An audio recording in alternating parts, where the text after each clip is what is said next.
Et notre invitée ce matin, c'est Christine Créance. Bonjour. Bonjour.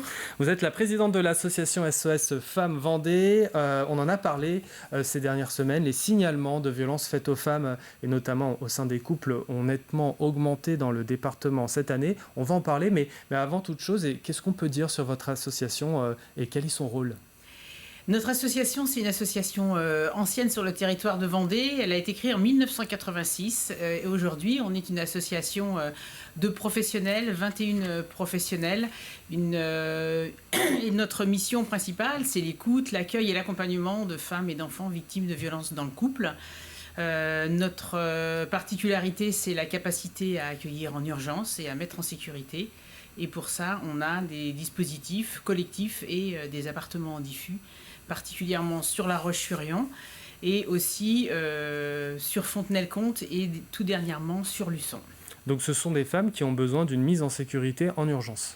Il y a cet aspect-là, c'est la partie émergée de l'iceberg, mais il y a toute l'autre partie où effectivement on accompagne beaucoup de femmes qui n'émettent pas forcément le désir d'être mises en sécurité et qu'on n'en éprouve pas le besoin. Et c'est la plus grosse partie de l'activité, puisque en fait on accompagne 800 sur une année. C'est important les chiffres, on en donne peu, mais 2022, 860 situations sur la Vendée. Donc c'est important parce qu'on répète que c'est que sur notre territoire, c'est ce qui se passe ici. Et en fait, sur ces 862 situations, on en a 731 nouvelles. Donc c'est quelque chose de très très important. Et on a accompagné 275 victimes et relogé 116 femmes et 122 enfants sur l'année 2022. Donc à partir de quel moment on peut se dire qu'il y a violence ? Peut-être quand ça commence peut-être par le verbal ? La violence, elle est à tous les niveaux, il en existe toutes les formes. Celle qui existe à 100% dans la prise en charge et dans la situation des femmes victimes de violences conjugales ou violences de couple, c'est les violences psychologiques. C'est ça en fait le gros problème, c'est l'emprise, c'est le phénomène, c'est comme ça que ça fonctionne et c'est ce qui fait que les femmes sont captives et ne sont pas libres. Et la coercition, en fait, fait que c'est ça le début de la violence. Après, toutes les formes de violence, il en existe. C'est un des signaux en tout cas. Pardon ? C'est un des signaux. C'est un des signaux, et c'est aussi ce qui explique que la femme n'est pas libre, ne se sent pas libre et n'est pas capable forcément de faire les démarches qu'à l'extérieur on se dit mais pourquoi est-ce qu'elle reste et par rapport aux signaux, ce qui est très important, c'est que par rapport aux femmes, en fait les femmes, la première façon de toucher l'association, c'est le téléphone et elles sont accueillies par des professionnels qui les aident aussi à faire le point et à comprendre la situation dans laquelle elles sont. Puisqu'une des particularités, c'est que les victimes ont surtout le sentiment d'être coupables de quelque chose. Et donc, elles ont besoin d'être accompagnées dans ce repérage de la violence qui n'est pas si évident. Ce qui est connu aussi, ce sont les femmes battues. Or, effectivement, les violences conjugales représentent au moins... les violences physiques représentent au moins 90% des violences subies par les femmes, mais ce n'est pas que ça. Et donc plus 17% de signalements au 31 octobre 2023. Comment on l'analyse ? Est-ce que c'est parce qu'il y a aussi une libération de la parole ? Oui, je crois qu'en fait, on est sur toujours cette question entre est-ce que les phénomènes de violence augmentent ou est-ce qu'effectivement la parole est plus facile et accessible aux femmes. En tout cas, les signalements sont plus importants et notre activité ne fait que croître. Et effectivement, les chiffres parlent. Donc ça veut dire que ces chiffres pourraient grimper à l'avenir, si justement ça va continuer à grimper. Quel est le profil de ces femmes qui viennent vers vous pour vous demander de l'aide ?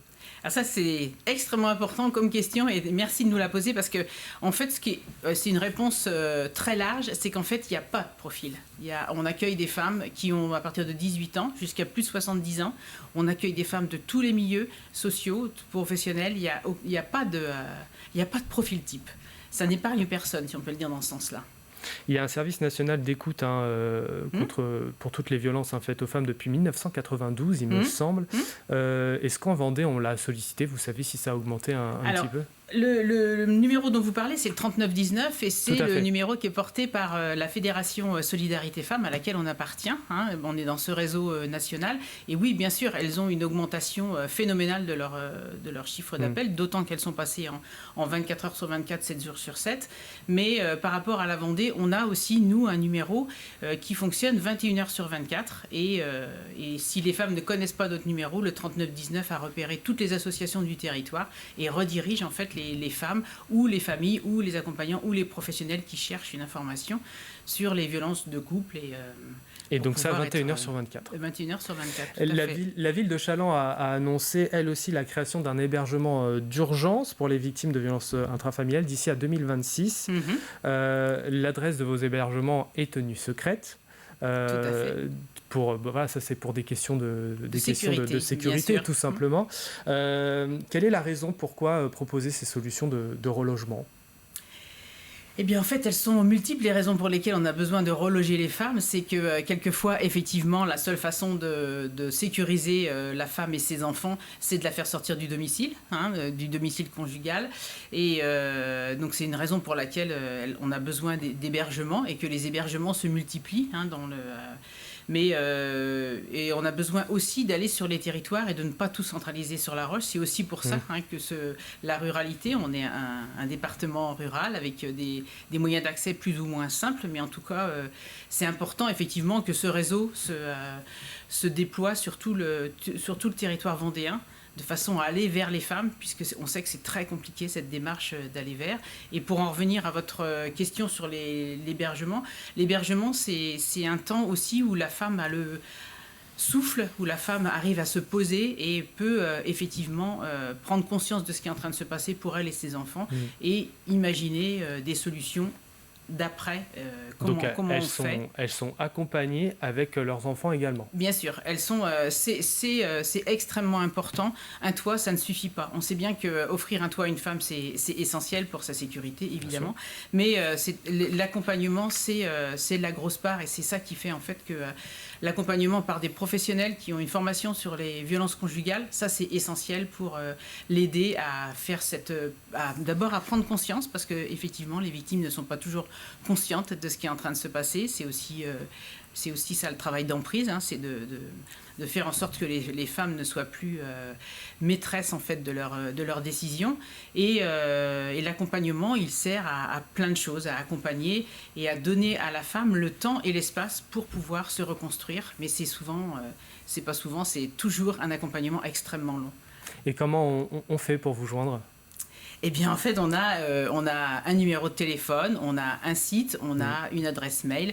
Et effectivement, vous disiez que l'adresse est secrète, et ça, c'est essentiel dans la sécurisation, aussi bien des salariés que des femmes, évidemment, sur l'ensemble de nos dispositifs. Et on a un nouvel espace qui s'appelle l'espace femmes et qui se trouve au 15 rue Wagram. Et là, c'est un endroit où c'est plus simple de nous trouver, sinon un numéro de téléphone. Et sans aucun problème, il y a toujours une salariée et une professionnelle au bout du fil.